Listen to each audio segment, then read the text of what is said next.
I'm Colonel Kayla Drake, 41 years old, born into the Corps, raised on discipline, and forged by combat. I lost my left leg in Helix Point, but I came back stronger, promoted, and still leading Marines. For years, I gave everything to this uniform: time, loyalty, and pieces of myself I'll never get back. But one night at a bar near Pendleton, a group of Marines saw the prosthetic before the rank and decided to laugh. That's when I made a choice that changed everything. Have you ever been undervalued, mocked, or humiliated by people who should have known better? If you have, tell me your story in the comments. You're not alone. Before I get into what happened, let me know where you're tuning in from, and if you've ever had to stand your ground after being disrespected. Hit that like button and subscribe for more real stories about earning respect, setting boundaries, and reclaiming your worth. What happened next might surprise you. I was born into service. My father, Master Gunnery Sergeant Lucas Dre, raised me on discipline. My mother, Commander Alara Kane, served as a Navy trauma nurse. I joined the Corps at 18 and climbed from second lieutenant to lieutenant colonel before my 40th birthday. In Reaper Squadron, we handled deep strike coordination, missions where timing meant survival. During Operation Helix Point, I lost my left leg shielding my team from indirect fire. The prosthetic came later, the rank I kept earning. I poured everything into the uniform: time, loyalty, even family ties that couldn't survive the tempo. What I got in return wasn't always respect, but the Corps had taught me something harder than combat: endurance. My father died when I was 26, killed in a training accident at 29 Palms. My mother attended the funeral in full dress blues, stood through the entire ceremony without crying, then drove home and didn't speak for 3 days. I learned then that grief in a military family isn't performed, it's stored, cataloged, filed away until there's time to process it. There never is. By the time I made captain at 28, I'd deployed 4 times. Iraq twice, Afghanistan once, and a classified op in the Horn of Africa that I still can't discuss. I came back from each one a little harder, a little more efficient, a little less interested in small talk. The other officers noticed. Some respected it. Others thought I was cold. I didn't care which. I had a job to do. Operation Helix Point happened when I was 37. We were coordinating air support for a ground element that had gotten pinned down in a valley outside Sanjin. The enemy had overwatch positions on 3 sides, and our pilots needed precise targeting data to avoid hitting friendly forces. I was running comms from a forward position when the first mortar round hit. I don't remember the explosion itself. I remember the sound before it, a whistle, high and thin, like a tea kettle. Then I remember waking up with Gunnery Sergeant Aiden Core's face above mine, his mouth moving but no sound coming out. Later he told me I'd pushed Lieutenant Rin Avers out of the impact zone half a second before the round landed. She walked away with a concussion and shrapnel in her shoulder. I lost my left leg below the knee. The doctors at Landstuhl Regional Medical Center told me I was lucky. The blast had been clean, no bone fragments, no secondary injuries. The prosthetic would fit well, they said. I could expect to regain 70 to 80% of my previous mobility within a year. I asked them when I could return to duty. They looked at each other. One of them, a major with kind eyes, said, "Colonel, you need to focus on recovery first." I said, "When can I return to duty?" 6 months later, I was back at Pendleton, promoted to lieutenant colonel, and assigned to a new role coordinating joint operations training. The prosthetic was carbon fiber, fitted with a hydraulic ankle joint that adjusted to terrain. It cost more than my first car. I named it Otto, after my high school physics teacher who used to say that persistence beats talent 9 times out of 10. The younger Marines stared. Not all of them, and not always obviously, but I caught it. The quick glances at my leg during formations, the way conversations would pause when I walked into a room. Most of them had never served with an amputee officer before. They didn't know how to act. I didn't help them figure it out. I ran my 5 miles every morning, same as before. I passed my combat fitness test with scores that would have embarrassed half the able-bodied officers on base. I showed up early and left late, and expected the same from everyone under my command. If they had questions, they could ask. Nobody did. My mother visited once during recovery. She walked into my quarters at Pendleton, looked at the prosthetic leaning against the wall, and said, "Your father would have made a joke about it." "I know," I said.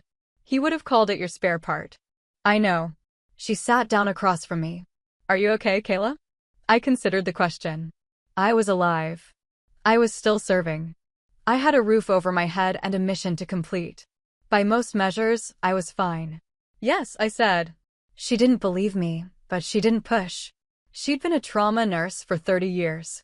She knew when someone wasn't ready to talk. What I didn't tell her was that the injury had changed something fundamental. Not my ability to serve, that was intact.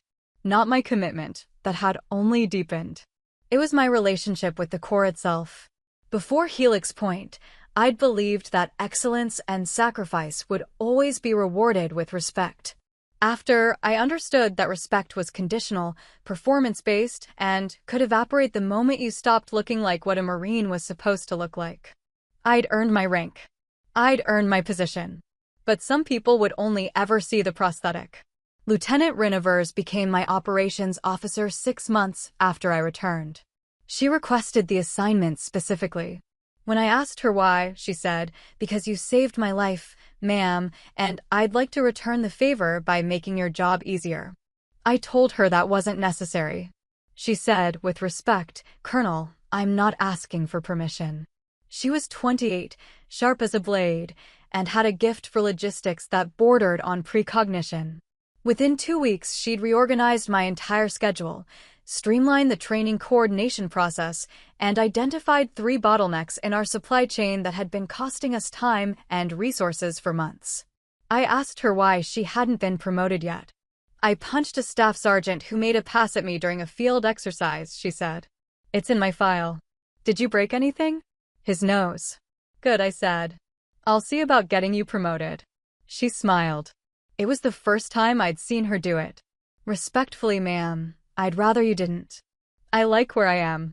She was lying, but I let it go. Some battles you fight later. Gunnery Sergeant Adencourt transferred to my unit around the same time. He'd been at Helix Point, had been one of the Marines who carried me to the medevac, and had spent the last 2 years training new recruits at Paris Island. He was 37, built like a tank, and had a reputation for being impossible to rattle. The first time we spoke after his transfer, he said, "Permission to speak freely, ma'am?" "Granted." "I'm glad you're still here." I nodded. "Me too, Gunny." That was the extent of it. We didn't need more. The 3 of us formed the core of what would eventually become Project Reaper, though we didn't know it yet. At the time, we were just trying to do our jobs in an environment that was changing faster than any of us could adapt to. The core was different now. Younger. Louder. More concerned with image than substance. Social media had invaded everything. Marines posting workout videos, deployment photos, motivational quotes over pictures of sunsets and helicopters. The line between service and performance had blurred. I didn't understand it. I didn't need to. My job was to train them, not to like them. But I was starting to realize that the respect I'd taken for granted, earned through years of service, sacrifice, and competence, wasn't automatic anymore.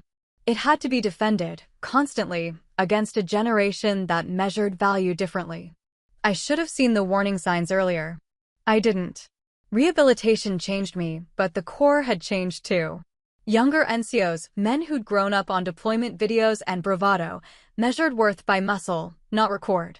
A staff sergeant named Caldervoss led the Snickers during drills. He called me paper brass under his breath. I let it pass. Authority doesn't argue. But it built up. The first time I heard it, I was walking past the motor pool. Voss was with 3 other Marines, all of them E5 and below, all of them looking like they'd stepped out of a recruiting poster. Young, fit, confident in the way only people who haven't been tested yet can be. "Paper brass," Voss said, "just loud enough to carry. All rank, no spine." The others laughed. Not loud, just enough to show solidarity.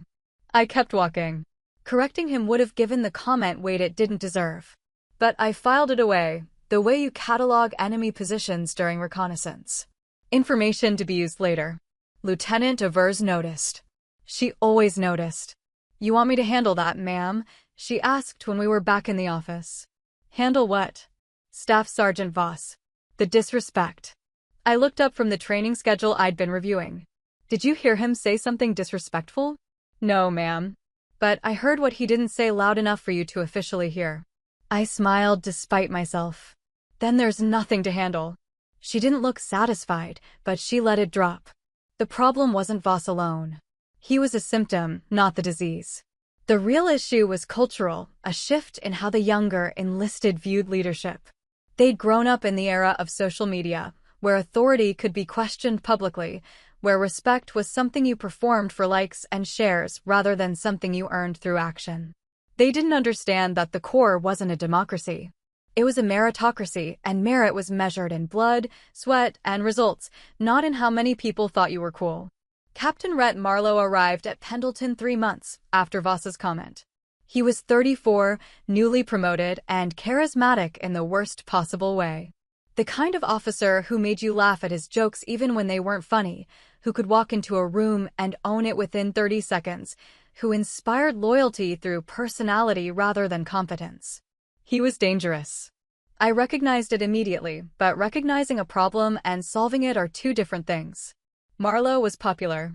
The junior officers loved him. The enlisted worshipped him. And he was technically proficient enough that I couldn't fault his work. But he fed the culture, the performance, the bravado, the idea that being a Marine was about image rather than substance. He posted photos on social media, ran unofficial PT sessions that looked more like CrossFit demonstrations than training, and had a way of making every conversation feel like you were either in his inner circle or outside it. He turned the younger ranks into an audience. And audiences don't think critically, they applaud. I watched him during a company formation one morning. He was giving a brief on an upcoming field exercise, and he had the Marines eating out of his hand jokes, stories, a casual confidence that made military discipline feel almost optional. When he finished, the applause was louder than it should have been. Gunnery Sergeant Corr stood beside me, his face unreadable. When the formation dismissed, he said quietly, "That's going to be a problem, ma'am." "I know. What do you want to do about it?" I thought about it. Marlowe hadn't done anything explicitly wrong. He was popular, yes, but popularity isn't a crime. He was bending the culture, but he hadn't broken it. Nothing, I said. Yet? By the time I noticed how far things had slipped, respect had turned into performance. The younger Marines weren't following orders because they understood the purpose. They were following orders because Marlowe made it look cool. And when he wasn't around, the orders stopped mattering. Voss became bolder. He started making comments during training sessions, not directly to me, but loud enough for others to hear. "Old guard leadership," he said once, after I'd corrected his squad's formation. "Different era, different standards." Lieutenant Avers stepped forward before I could respond. "Staff Sergeant, you have something to say to the Colonel?" Voss snapped to attention, his face carefully neutral. "No, ma'am." "Then I suggest you focus on your job instead of providing commentary." "Yes, ma'am." After the drill ended, Avers found me in my office. "Ma'am, with respect, you need to shut that down." "I will. When it's time." "When is it time?" I looked at her. She was frustrated, protective, and she didn't understand why I wasn't responding more aggressively. I didn't blame her. But she was 28, and she hadn't learned yet that some battles are won by waiting. "When they cross a line that can't be walked back," I said. She didn't look satisfied, but she trusted me enough to let it go. The line came 2 weeks later. I was running morning PT with my command staff 5 miles through the base, same route I'd been running since I returned from medical leave. My pace was steady, my prosthetic functioning perfectly, and I was in the middle of the pack where I preferred to be. We rounded the corner past the barracks, and there was Voss with his squad, finishing their own PT session. They stopped to watch us pass, and I heard one of them mutter something. Laughter followed. I didn't break stride. But Gunnery Sergeant Corr, who'd been running beside me, slowed and turned. "Something funny, Marines?" They snapped to attention. "No, Gunnery Sergeant." Corr held their eyes for a long moment, then jogged to catch up with me. "You hear what they said, ma'am?" "No." "Good." But I had heard it. Not the words, those had been too quiet, but the tone. Mockery. Contempt. The kind of laughter that strips away rank and uniform and reduces you to a punchline. I'd heard it before in different contexts, different situations. It never got easier. That afternoon, Captain Marlowe stopped by my office. He knocked, waited for permission to enter, then stood at ease in front of my desk. "Colonel, I wanted to talk to you about morale." I set down the report I'd been reading. "Go ahead." "Some of the junior enlisted are expressing concerns about leadership style. They feel like the training environment is too rigid, too focused on traditional methods." "Traditional methods," I repeated. "Yes, ma'am." "They're wondering if there's room for innovation, for adapting to the current generation of Marines." I leaned back in my chair. "Captain Marlowe, are you suggesting that discipline and standards are outdated?" "No, ma'am. I'm suggesting that different approaches might be more effective with younger personnel." "And you believe your approach is more effective?" He smiled, easy, confident. "I believe results speak for themselves, ma'am. My Marines are motivated, engaged, and performing well." I looked at him for a long moment. He was telling me, in the politest possible terms, that his way was better. That my way, the traditional, rigid, old guard way, was the problem. "Captain, your Marines perform well when you're watching. When you're not, they perform for the audience. That's not discipline. That's theater." His smile didn't falter, but something shifted behind his eyes. "With respect, ma'am, I disagree." "You're entitled to disagree, Captain. You're not entitled to undermine the command structure by turning leadership into a popularity contest." Now the smile disappeared. "I've done no such thing." "Dismissed, Captain." He stood, saluted, and left. The door closed with a careful, controlled sound. Lieutenant Avers appeared 30 seconds later. "He's going to be a problem." "He already is," I said. But I still didn't know how much of one. Not yet. By the time I noticed, respect had turned to performance. The younger ranks had become an audience, and I was no longer directing them. I was competing for their attention against someone who'd made leadership look effortless and fun. I'd earned my rank through sacrifice. Marlowe had earned his following through charisma. And in that moment, I wasn't sure which one mattered more. Off-base bar, Friday night. I was incognito, hoodie pulled low, just another Marine nursing a soda. Then came the voices, Voss and two corporals. "Missing something, sweetheart?" one said, eyeing the prosthetic. Laughter. A flick of contempt in their tone, more cutting than the words. I didn't reply. Silence is heavier than anger.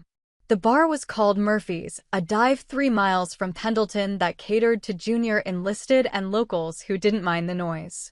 I'd gone there specifically because it was off-base, because I wouldn't be recognized, because I needed 1 hour where I wasn't Colonel Kane, where I could sit in a corner booth and pretend I was just another veteran trying to decompress. I should have known better. I'd chosen a seat near the back, away from the main crowd, with my prosthetic visible because hiding it felt like shame, and I'd promised myself I wouldn't be ashamed. The hoodie was civilian, the jeans were old, and I'd left my ID in the car. Anonymous. Invisible. For 30 minutes, it worked. Then Voss walked in with Corporal Hayes and Corporal Dennison, both of them young, both of them loud, all three of them looking like they'd already had a few drinks somewhere else. They didn't see me at first. They headed straight for the bar, ordered a round, and started talking at a volume that suggested they wanted to be heard. I considered leaving. I should have left. But leaving felt like retreat, and I'd spent 2 decades refusing to retreat from anything. So I stayed, kept my head down, and focused on my soda. 10 minutes later, Voss spotted me. I saw the recognition in his eyes the moment he processed the prosthetic, then the face, then the realization that I was out of uniform and therefore, in his mind, out of authority. He said something to Hayes and Dennison. They both turned to look. Then they walked over. Voss stopped at the edge of my booth, drink in hand, that same easy smile he wore during formations when he thought I wasn't watching. "Evening," he said. I nodded. Didn't speak. "You come here often?" Hayes asked. He was 23, from Georgia, with the kind of accent that made every sentence sound friendly even when it wasn't. "No." "First time?" "Yes." Dennison leaned against the booth. He was shorter than the others, built like a wrestler, with a shaved head and a tattoo creeping up his neck. Rough week. I looked at him. Something like that. Yeah, we've all had those. He glanced at my prosthetic, then back at my face. Looks like yours was rougher than most. The other two laughed, not loud, not mean, just enough to establish that this was a joke, that I was supposed to play along, that we were all friends here. I didn't respond. Voss took a sip of his beer. Missing something, sweetheart? The words hung in the air. Not shouted. Not aggressive. Just casual, conversational, the kind of comment you could explain away later as a misunderstanding, as friendly banter, as nothing at all. But it was something. It was everything. I looked at him. He held my gaze, still smiling, waiting for a reaction. Hayes and Dennison watched. The bartender, a civilian named Jesse Morn, mid-40s, with tired eyes, glanced over but didn't intervene. I could have responded a dozen different ways. I could have pulled rank, even out of uniform. I could have told them exactly who I was and watched the color drain from their faces. I could have stood up and left, taken the high road, been the bigger person. Instead, I said nothing. Silence is heavier than anger. It sits in the space where words should be and forces everyone to sit with it, to feel the weight of what they've done without the relief of confrontation. Voss's smile faltered.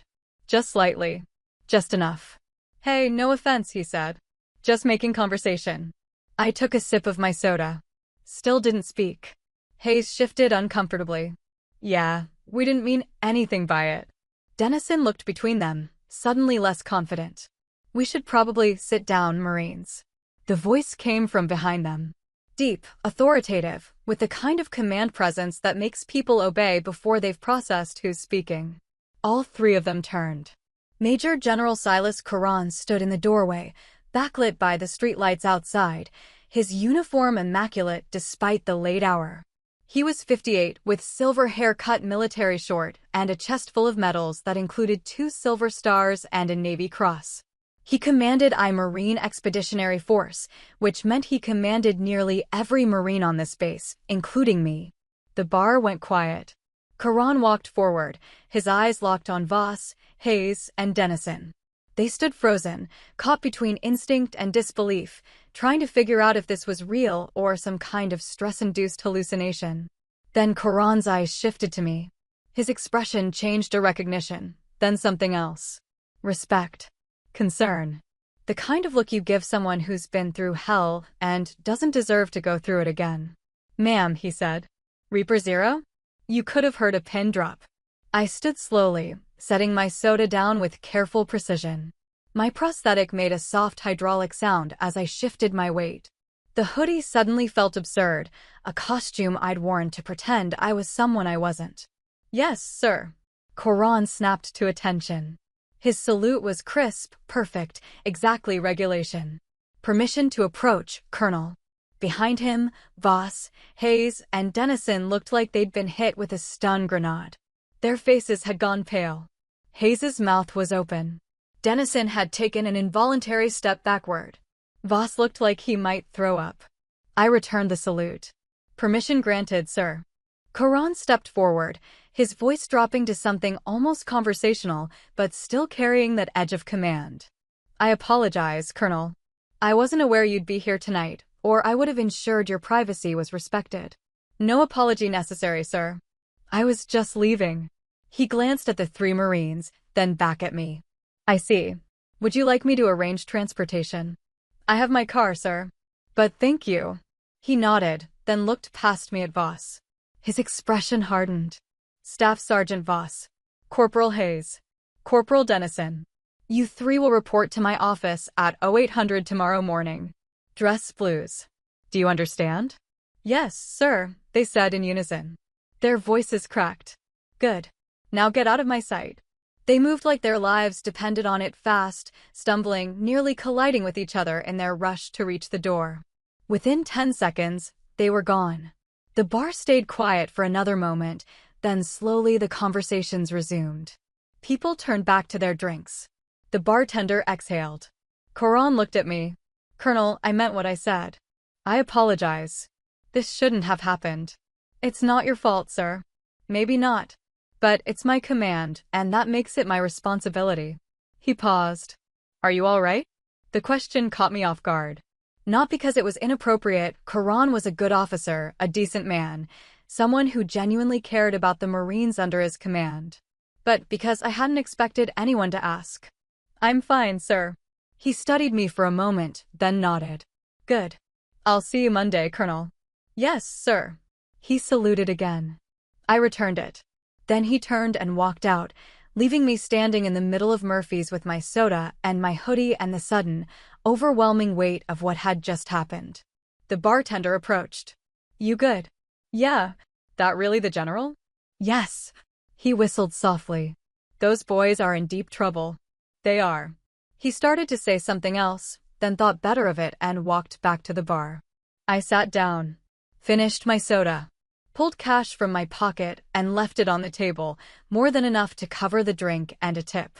Then I walked out into the night, got in my car, and drove back to base. My hands didn't shake until I was alone. Word spread through Pendleton overnight.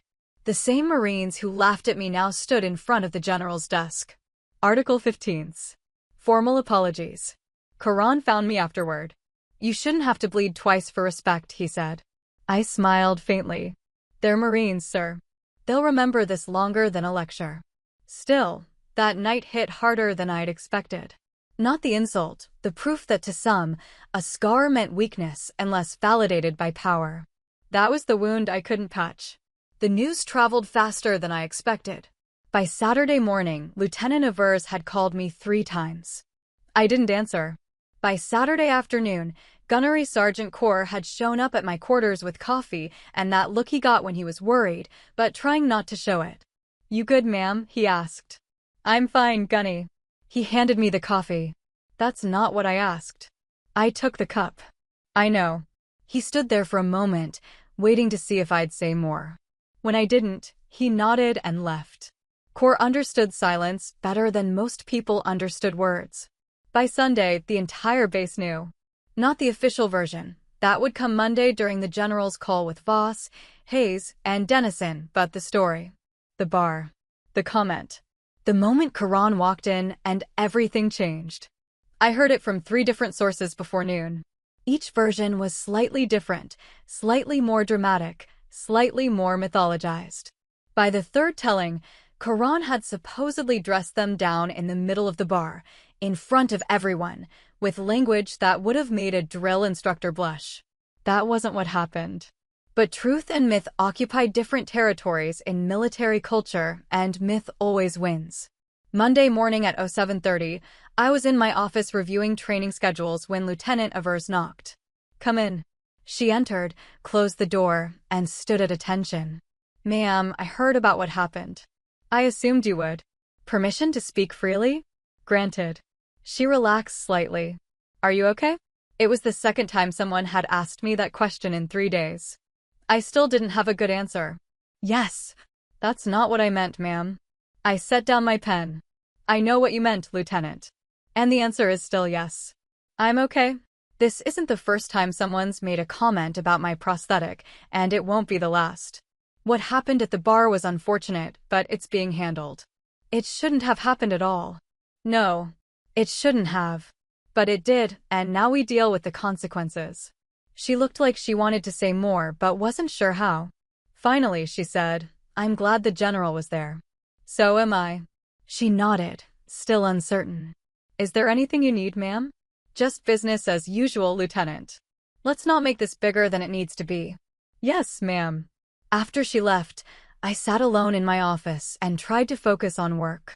The training schedules needed review. The quarterly reports needed signatures. The next month's operational calendar needed approval. But my mind kept returning to the bar.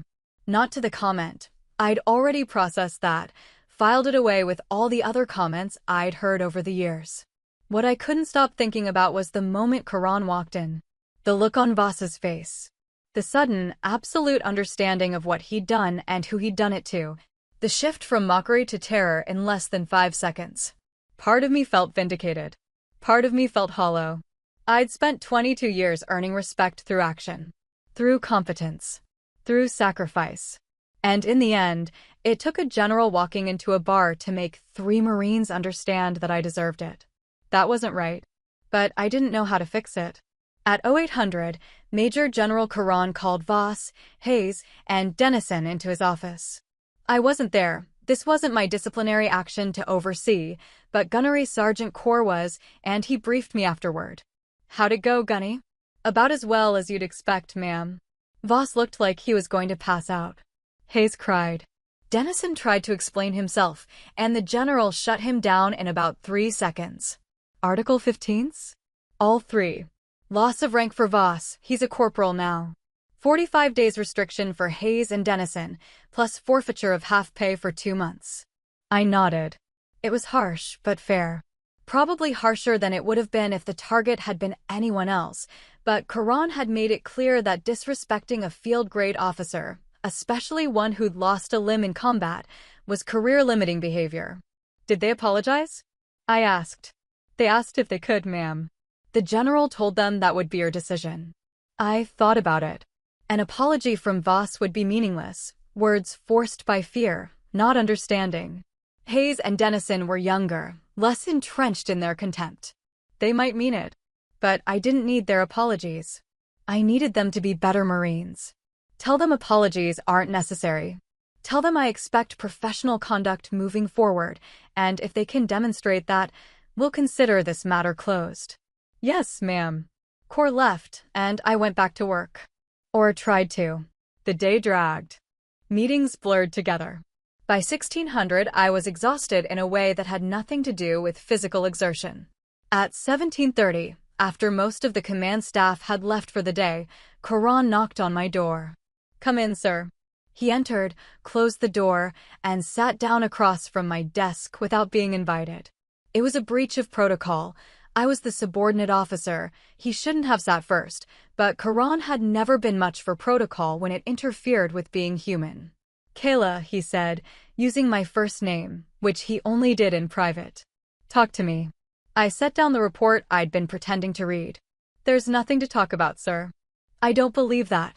With respect, sir, my beliefs aren't subject to your approval. He smiled faintly. Fair enough. But I'm going to say something anyway, and you're going to listen, because I outrank you and because I've known you long enough to know when you're lying to yourself. I waited. You shouldn't have to bleed twice for respect, he said. But you did. And that's not fair, and it's not right, and it's sure as hell not what you signed up for when you joined this corps. But it happened. And now you have a choice. You can let it break you, or you can use it to change things. I'm not broken, sir. I didn't say you were. But that night hit harder than you're admitting, and if you don't deal with it now, it's going to fester. I looked at him. Karan had commanded Marines for 35 years. He'd been shot twice, blown up once, and lost more Marines than he could count. He understood wounds, visible and otherwise. What do you suggest I do, sir? I suggest you stop pretending this is about 3 idiots in a bar. It's not. It's about a culture that's shifted, about younger Marines who don't understand what leadership looks like, about a gap between the old guard and the new generation that's getting wider every year. And how do I fix that? By building a bridge. By showing them what right looks like. By taking every Marine who thinks a prosthetic means weakness and proving them wrong so thoroughly they never make that mistake again. I considered his words. He wasn't wrong. The problem was bigger than Voss. Bigger than Marlowe, bigger than one incident in one bar. It was systemic, cultural, and it would take more than discipline to solve. That sounds like a long-term project, sir. It is. But you're good at long-term projects. And you're not doing it alone. Who's helping? He smiled. Me, for starters. Gunnery Sergeant Corps. Lieutenant Evers. Every Marine in this command who understands what you represent and what you've sacrificed. We're not letting you fight this by yourself. I felt something shift in my chest, not relief exactly, but something close to it. The weight I'd been carrying since Friday night didn't disappear, but it felt less heavy. Thank you, sir. Don't thank me. Just promise me you'll think about what I said. I will. He stood, saluted, and left. I sat alone in my office for another hour thinking. About the bar. About Voss. About Marlowe and the culture he represented. About 22 years of service and what it had cost me and what I'd gained in return. By the time I left, I'd made a decision. I was going to build something. Not just for me. For every Marine who'd been told they were broken, who'd been mocked for their scars, who'd sacrificed everything and been treated like they'd lost their value. I was going to show them what redemption looked like. And I was going to start with the Marines who needed it most. I drafted a proposal for Project Reaper, a mentorship and tactical leadership initiative for wounded and recovering Marines. Real operations, not therapy sessions. Coron signed off within the week.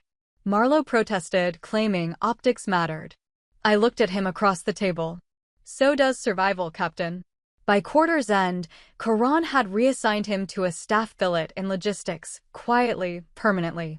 The proposal took 3 days to write. I started with the mission statement, to integrate combat-experienced Marines with service-connected injuries back into operational leadership roles through focused mentorship, tactical training, and real-world mission planning. No medical boards. No pity. No assumption that injury meant the end of usefulness. Just work. Lieutenant Avers helped with the logistics section. Gunnery Sergeant Corps contributed the training curriculum. By the time I submitted it to Major General Coron's office, the document was 60 pages long, meticulously sourced, and comprehensive enough to survive any scrutiny. I expected questions. I expected pushback. I expected months of review and revision before anything happened. Coron called me into his office 4 days later. "Sit down, Colonel." I sat. He had the proposal open on his desk, annotated with his own notes, several sections highlighted. "This is good work." "Thank you, sir." "It's also ambitious. You're talking about integrating wounded Marines back into tactical command positions, which means convincing the medical community that they're fit for duty, convincing the operational community that they're worth the investment, and convincing the wounded Marines themselves that they still have something to contribute." "Yes, sir. That's 3 separate battles, all of them uphill." "I'm aware, sir." He leaned back in his chair. "You know why I'm approving this? Because it's the right thing to do, sir? Partially. But mostly because you're living proof it works. You lost your leg, came back, and you're one of the best officers in my command. If you can do it, others can too. And if we don't give them the chance, we're wasting resources and betraying the people who've already given everything." He picked up a pen and signed the approval line at the bottom of the first page. "You have 6 months to run a pilot program. I'm giving you authority to recruit participants, access to training facilities at Lejeune and Quantico, and a modest budget for equipment and support staff. If it works, we expand it. If it doesn't, we shut it down quietly and nobody gets hurt. Understood?" "Yes, sir." "Good. Now get out of my office and build something worth building." I stood, saluted, and left. In the hallway outside, Lieutenant Avers was waiting. "Well," he approved it. She smiled, genuinely, without reservation. "Outstanding, ma'am. When do we start?" "Tomorrow." The first challenge was recruitment.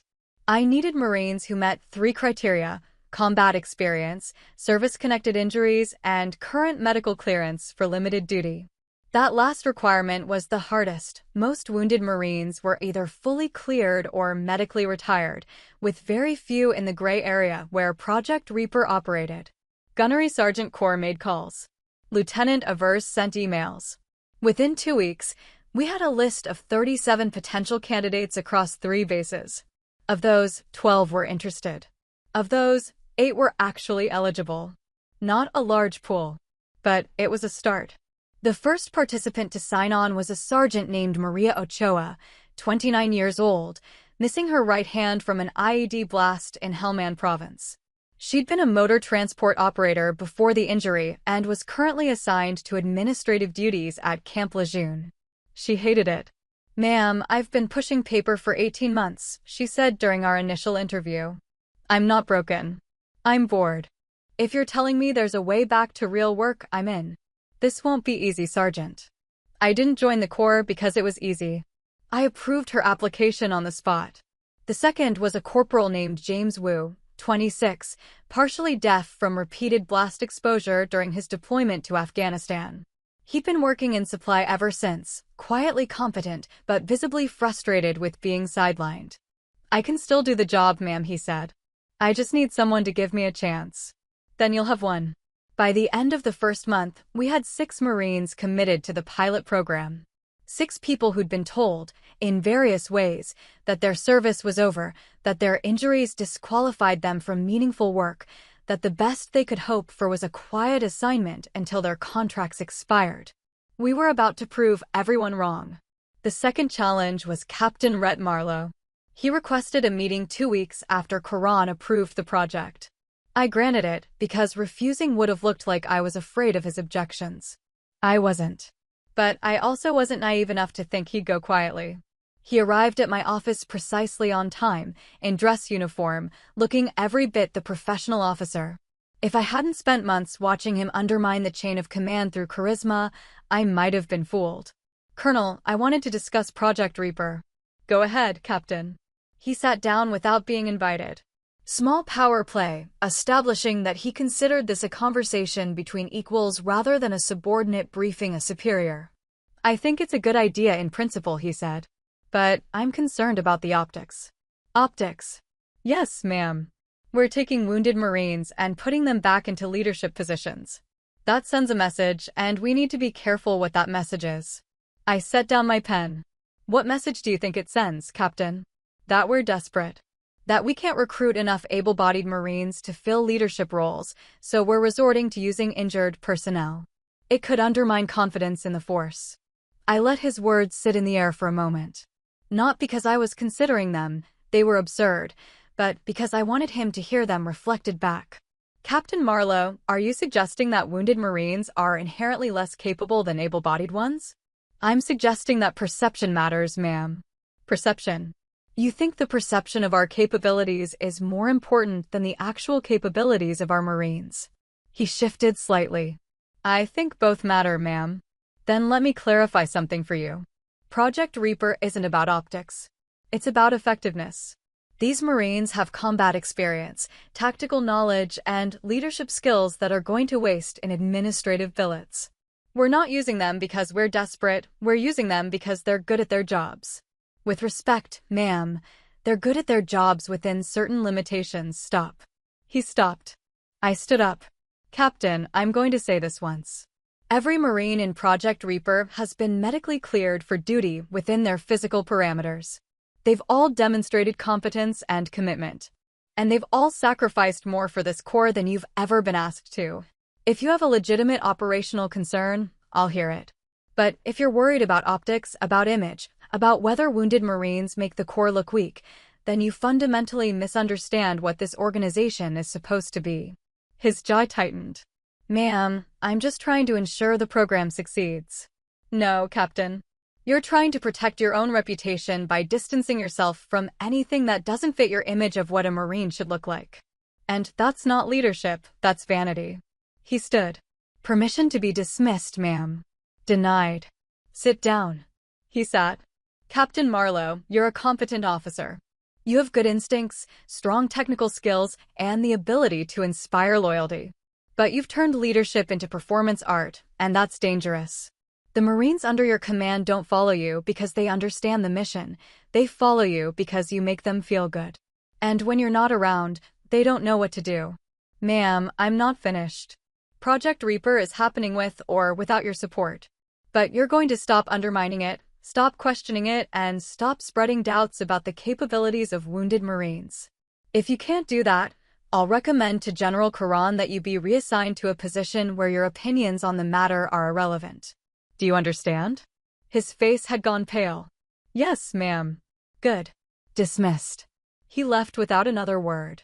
3 weeks later, Major General Karan reassigned Captain Marlowe to a staff billet in logistics at Camp Pendleton, quietly, permanently, with a notation in his file that suggested future command assignments would require additional evaluation. It wasn't vindictive. It was necessary. By quarter's end, Project Reaper had 6 participants, a training facility at Camp Lejeune, and a mission to prove that sacrifice didn't mean obsolescence. And we were just getting started. Project Reaper launched at Camp Lejeune, then Quantico. Dozens of veterans returned, not broken, just underused. Voss applied to join. I let him. On the second day, he said quietly, "Ma'am, I was wrong." I didn't answer. Just handed him the training schedule. Then prove it. Within a year, he was leading his own team, fierce, disciplined, humble.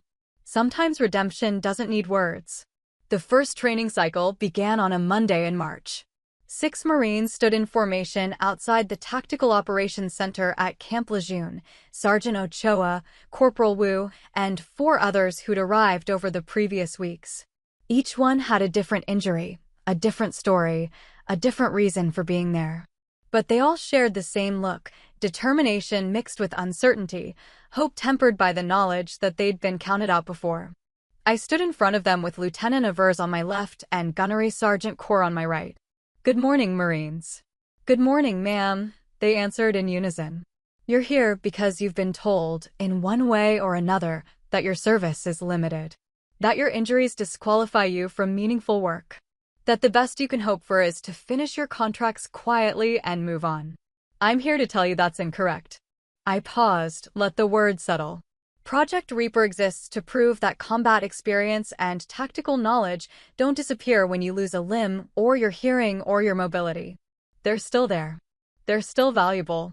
And this program is going to put them to use. Over the next 6 months, you'll participate in mission planning, tactical exercises, and leadership development. You'll work with active operational units. You'll be evaluated on the same standards as every other Marine in this Corps. And at the end, if you succeed, you'll have the option to return to operational billets. Sergeant Ochoa raised her hand. "Yes, Sergeant." "Ma'am, are we going to be treated differently because of our injuries?" "Yes and no. Your physical limitations will be accommodated. We're not going to ask Corporal Wu to conduct radio operations if his hearing impairment makes that ineffective. But your standards won't be lowered. If anything, they'll be higher. You're representing every wounded Marine who's been sidelined, and you need to prove that faith in you is justified." She nodded. "Understood, ma'am." "Any other questions?" Silence. "Good. Gunnery Sergeant Corr will brief you on this week's schedule." Dismissed. They broke formation, and Corr took over. I watched them for a moment. The way they carried themselves, the way they interacted with each other, the cautious optimism in their movements. They wanted this. They needed this. I just had to make sure we didn't let them down. The first month was brutal. Not because the training was harder than expected, but because we were still figuring out how to adapt standard curricula to Marines with physical limitations. Sergeant Ochoa struggled with weapons manipulation drills until we modified the equipment. Corporal Wu missed critical audio cues during tactical exercises until we integrated visual signals. A lance corporal named Peters, who'd lost significant mobility in his left shoulder, couldn't perform standard combat lifts until we redesigned the technique. Every problem had a solution. But finding those solutions took time, patience, and a willingness to accept that the way we've always done it wasn't going to work. Lieutenant Avers handled most of the logistical adjustments. She was tireless, staying late, arriving early, constantly iterating on training plans to find what worked. By week 3, she'd created a modified tactical manual specifically for Project Reaper participants. By week 5, she'd convinced 3 active duty units to integrate our Marines into their training exercises. "How are you doing this?" I asked her one evening after she'd coordinated a joint exercise with 2nd Battalion, 6th Marines. "Doing what, ma'am?" "Convincing skeptical officers to let wounded Marines train with their units." She smiled. "I tell them the truth, that these Marines have more combat experience than half their junior officers, that they're medically cleared for duty, and that if they're too scared to integrate them into a training exercise, they probably shouldn't be leading Marines in the first place." That works. About 60% of the time. The other 40%, I mention that you and General Karan are personally invested in the program's success, and suddenly they find time in their schedules. I laughed to spite myself. "Remind me never to underestimate you, Lieutenant." "I'll do my best, ma'am." By the end of the first month, word had spread. Not just at Lejeune, but throughout the Marine Corps. Officers I'd never met were calling to ask about the program. Wounded Marines were submitting applications. Medical personnel were reaching out to offer support. And then Calder Voss applied. His application came through official channels, submitted to Lieutenant Avers, who brought it to me without comment. Just placed it on my desk and waited. I read it twice. The paperwork was perfect, properly formatted, thoroughly documented, professionally written. His service record was attached, 3 deployments, multiple commendations, solid performance reviews until the Article 15 4 months earlier. The demotion from staff sergeant to corporal was noted, along with the reason, disrespecting a superior officer. There was also a personal statement. 1 paragraph, handwritten. I request permission to join Project Reaper because I need to understand what I mocked. I disrespected Colonel Kane and everything she represents, and I cannot undo that. But I can learn from it. I can become a better Marine. And I can prove that redemption is possible, even for those who don't deserve it. I set the paper down and looked at Lieutenant Avers. Thoughts? He's sincere, ma'am. I spoke with him before he submitted the application. He's been different since the Article 15, quieter, more focused, less interested in performing for his peers. Gunnery Sergeant Corps says his work has improved significantly. That doesn't erase what he did. No, ma'am. But it might mean he's learned from it. I considered the application for a long moment. Every instinct told me to reject it. Voss had mocked me, humiliated me, reduced my sacrifice to a punchline. Letting him into Project Reaper felt like rewarding bad behavior. But Project Reaper wasn't about my feelings. It was about proving that Marines could change, could grow, could become better than they were. And if I believed that about wounded Marines, I had to believe it about Voss too. Accept his application, I said. But make it clear that he's on probation. One mistake, one hint of disrespect toward any participant or staff member, and he's out. No second chances. Yes, ma'am. Voss reported for training on a Monday morning 2 weeks later. He stood at attention in front of my desk, eyes forward, jaw tight. Corporal Voss. Ma'am. You understand why you're here? Yes, ma'am. Tell me. He swallowed. I'm here because I failed as a Marine. I disrespected you, I disrespected the Corps, and I disrespected every service member who's been wounded in combat. I'm here to learn, to change, and to prove that I can be better than I was. And if you can't? Then I'll accept whatever consequences follow, ma'am. I studied him for a moment. He looked different than he had 4 months ago, leaner, harder, with the kind of exhaustion that comes from fighting yourself. The arrogance was gone. What remained was humility and something that looked like genuine remorse. You'll be working directly with Sergeant Ochoa, I said. She's leading a team exercise next week, and you'll be her second in command. You'll follow her orders, support her decisions, and treat her with the respect she's earned. If she reports any issues, you're done. Understood? Yes, ma'am. Good. Report to Gunnery Sergeant Corps for your assignment. Dismissed. He saluted, turned, and left. On the second day of training, Voss approached me during a break. The other Marines were reviewing tactical maps in the operations center. He stood at attention until I acknowledged him. Ma'am, I was wrong.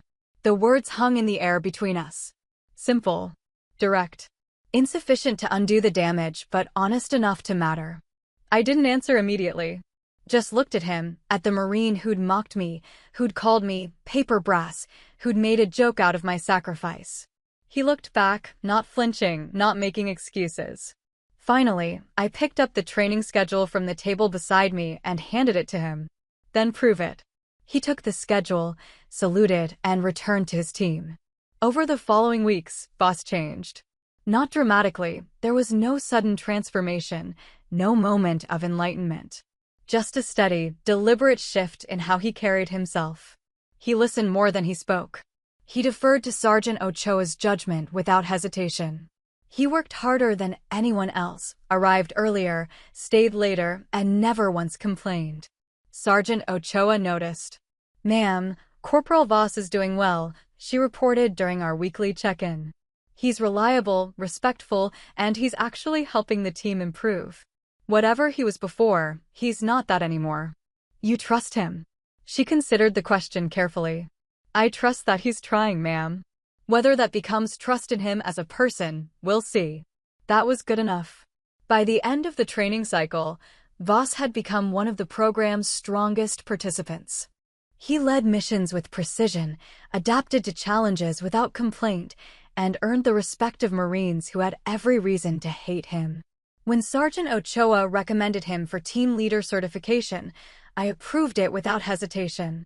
Within a year, he was leading his own team, fierce, disciplined, humble. He didn't talk about the bar incident. He didn't apologize again.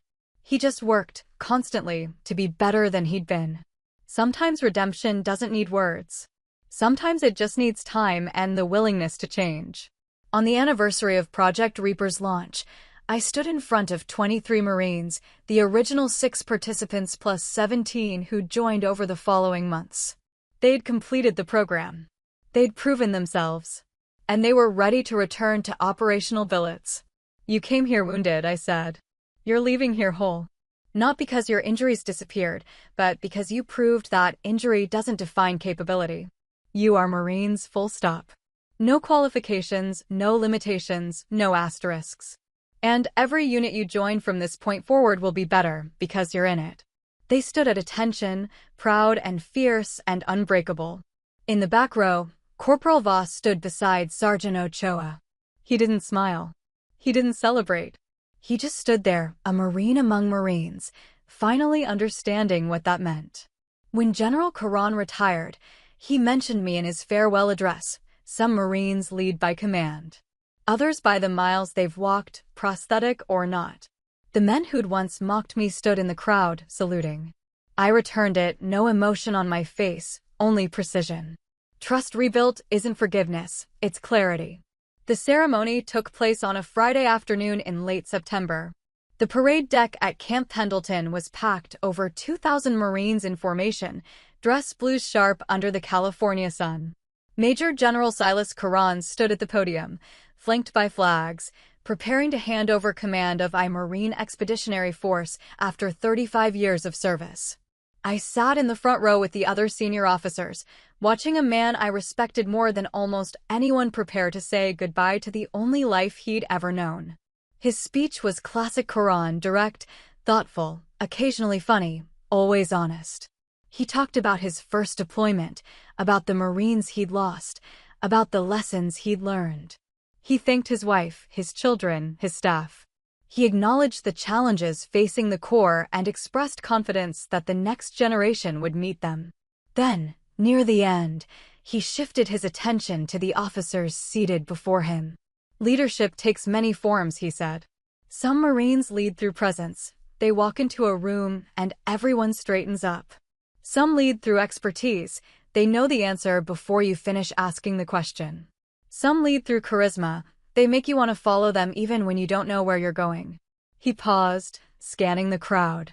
"But the Marines I respect most are the ones who lead through example. Who show us what's possible when we refuse to accept limitations. Who prove that sacrifice doesn't mean the end of service, it means the beginning of something harder and more important." His eyes found mine. "Some Marines lead by command. Others by the miles they've walked, prosthetic or not." The crowd was silent. I felt 2,000 pairs of eyes shift toward me. I kept my face neutral, my posture perfect, my breathing steady. This wasn't about me. It was about every Marine who'd been told they were finished and had refused to believe it. Caron continued speaking, moving on to other topics, but the moment hung in the air. When the ceremony ended and the formation dismissed, I was immediately surrounded by officers offering congratulations, respect, acknowledgement. I accepted them professionally, briefly, then extracted myself and headed toward my car. Gunnery Sergeant Corr intercepted me halfway across the parking lot. "That was something, ma'am." "It was a retirement ceremony, Gunny." "It was more than that." He walked beside me, matching my pace. "The general could have mentioned a dozen officers in that speech. He chose you. That means something. It means he's a good man who values the work we've done. It means you've changed the Corps, ma'am. Whether you want to admit it or not." I stopped walking and looked at him. Corr was 38 now, graying at the temples, with the kind of weathered face that comes from 2 decades of service. He'd been at Helix Point. He'd carried me to the medevac. He'd watched me rebuild myself from scratch. "I haven't changed anything, Gunny. I just did my job. Your job was being a lieutenant colonel. You didn't have to create Project Reaper. You didn't have to fight for wounded Marines. You didn't have to prove anything to anyone. But you did. And now there are 23 Marines back in operational billets who would have been sidelined without you. That's change, ma'am. I didn't have a response to that. So I just nodded and continued toward my car. The reception was held at the Officers' Club, a formal affair with speeches, toasts, and the kind of forced mingling that makes every military social event feel slightly awkward. I stayed for an hour, shook hands with people I barely knew, and was preparing to leave when I noticed 3 Marines standing near the back of the room. Corporal Voss, Corporal Hayes, and Corporal Dennison. All 3 in dress blues. All 3 watching me with expressions I couldn't quite read. I considered ignoring them. I considered leaving through the side door. Instead, I walked directly toward them. They snapped to attention as I approached. At ease. They relaxed slightly, but the tension remained. Hayes looked nervous. Dennison looked guilty. Voss looked different. Serious. Composed. Like someone who'd spent the last year learning hard lessons. Corporals, I said. Ma'am, they replied in unison. You're here for the general's retirement? Yes, ma'am, Voss said. We requested permission to attend. He granted it. I studied them for a moment. 18 months had passed since the bar incident. Hayes and Dennison had completed their punishment, returned to duty, and by all accounts were performing well. Voss had finished Project Reaper and was now leading a training team at Lejeune. They'd changed. Whether that change was permanent remained to be seen. The general's a good man, I said. He deserves to be honored. Yes, ma'am, Voss said. Then, after a brief hesitation, ma'am, permission to speak? Granted. I wanted to thank you. For letting me into Project Reaper. For giving me a chance I didn't deserve. I know words don't fix what I did, but I want you to know that I'm different now. Better. Because of what you taught me. Hayes and Dennison nodded in agreement. I looked at the 3 of them young Marines who'd made a mistake, paid for it, and were trying to move forward. Part of me wanted to tell them that their gratitude didn't matter, that their redemption was their own responsibility, that I didn't need or want their thanks. But that would have been dishonest. Their change did matter. Their growth was the entire point of what we'd built. You're welcome, Corporal Voss. Just keep proving it. Yes, ma'am. I started to walk away, then stopped and turned back. And Corporals Hayes and Dennison, your record shows solid performance since the incident. Keep that up. The Corps needs good Marines. They both stood a little straighter. Yes, ma'am. I left the reception shortly after, drove home, and sat on my porch with a glass of water and the California sunset. My prosthetic ached, it always did after long ceremonies, but it was manageable. Everything was manageable now. My phone buzzed. A text from my mother. Saw the video of Karan's speech. I'm proud of you. I typed back, just doing my job. Her response came immediately. Your father would have been proud too. I stared at the message for a long time. My father had been dead for 15 years. I'd spent most of that time trying to live up to what I thought he would have wanted: discipline, excellence, unwavering commitment. But I'd never been sure if I'd succeeded. Maybe I'd finally started to. The following Monday, I received orders for a new assignment. Colonel Kayla Drake-Kane, promoted to 06, commanding Task Group Phantom, a joint unit responsible for integrating combat veterans back into field command. Project Reaper expanded. Institutionalized. Made permanent. Lieutenant Avers knocked on my door at 0800. You've seen the orders, ma'am? Yes. Congratulations, Colonel. The promotion had come through faster than expected. 06 at 41 was rare but not unprecedented. I'd earned it through performance, through results, through 23 years of service that had cost me more than most people would ever understand. Thank you, Lieutenant. I assume you've received orders as well. She smiled. Captain Avers, ma'am. And yes, I'm assigned to Task Group Phantom as your operations officer. Outstanding. We have a lot of work to do. Yes, ma'am. When do we start? I looked at the stack of files on my desk, requests from wounded Marines across the Corps, all of them asking for a chance, all of them ready to prove that they still had value. Immediately. Over the next 6 months, Task Group Phantom grew from a pilot program to a permanent command structure. We established training centers at 3 bases. We partnered with medical personnel to create better evaluation criteria. We placed 87 Marines back into operational billets. And we proved, definitively, that sacrifice doesn't mean obsolescence. Gunnery Sergeant Corps was promoted to Master Sergeant and became the senior enlisted advisor for Task Group Phantom. Sergeant Ochoa earned her commission and became a second lieutenant. Corporal Voss made sergeant again, then staff sergeant, then led one of the most successful training teams in the program's history. The Marines who'd once mocked me now served under the standards I'd established. Some of them thrived. Some of them struggled. All of them learned that respect isn't given, it's earned, maintained, and rebuilt through constant effort. Trust rebuilt isn't forgiveness. It's clarity. It's understanding that people can change, that mistakes don't define potential, that the gap between who we are and who we could be is bridged by action, not apology. On the one-year anniversary of my promotion, I stood in formation as over 300 Marines passed in review. Wounded veterans, active duty personnel, officers, and enlisted working together toward a shared mission. In the front row, I saw Voss. Beside him, Ochoa. Behind them, dozens of Marines who'd been told they were finished and had proven everyone wrong. I saluted them. They saluted back. No emotion on my face. Only precision. Because that's what Marines do. We endure. We adapt. We rebuild. And we never, ever quit. That's how it went down. Respect wasn't handed to me, it was earned twice. If this hit home, like, subscribe, and share it with someone who needs it. Now I want to hear from you. Have you ever been mocked, underestimated, or dismissed because of something visible or invisible? What happened? When you were disrespected in public, how did you respond? Stand your ground, walk away, or escalate? Do you believe in redemption for people like Voss? What would earning it look like to you? If you serve or have served, what does real leadership look like in your unit? Drop your answers in the comments and tell me where you're watching from. Your story might help someone else stand up too.